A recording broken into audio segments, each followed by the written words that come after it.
গণতন্ত্রের অধীনে যারা দল গঠন করে যোগ্য নির্বাচন করে রাজ্য ক্ষমতা দেয়, ইসলাম কায়েমের কথা বলেন, আপনাদের ঈমান আছে কিনা?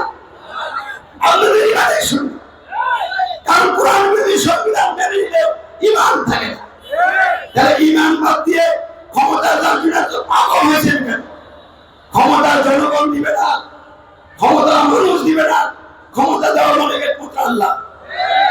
সেখানে শেখ হাসিনাকে সরাইছেন আল্লাহ, ডক্টর ইউনূস সাহেবকে আনছেন আল্লাহ।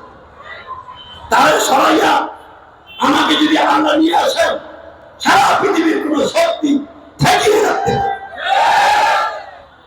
এই জন্য আমি পাবলিকের ভোট দিয়ে ক্ষমতার কথা বলছি, ক্ষমতা দেওয়ার আমি চিন্তাও করছি না।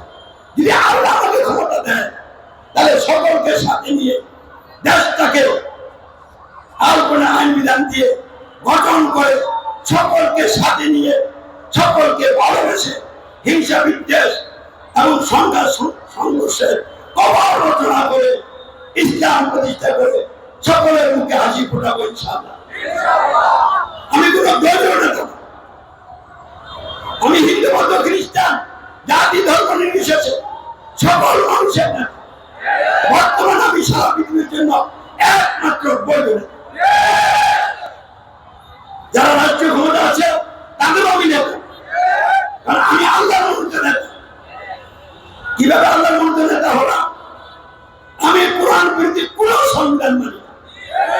আমাকে যদি রাষ্ট্রদ্রোহী বলেন, আমি স্পষ্ট ভাষায় বলবো, আল্লাহ যদি বসবাস করে আল্লাহর সংবিধান দিয়ে রাষ্ট্র গঠন করবেন না, আল্লাহর বিরোধী সংবিধানে রাষ্ট্র গঠন করবেন, আপনারা রাষ্ট্রদ্রোহী, আপনারা সংস্কার বিদ্রোহী। আপনারা আল্লাহর বিরুদ্ধে বিদ্রোহ করে চলবেন। আমার রব অসীম নির্ভর হওয়ার কারণে আপনাদেরকে এখন বাঁচার সুযোগ দিচ্ছে, কিন্তু সব যদি কঠিন হয়ে যায় অস্তিত্ব আপনাদের থাকবে না।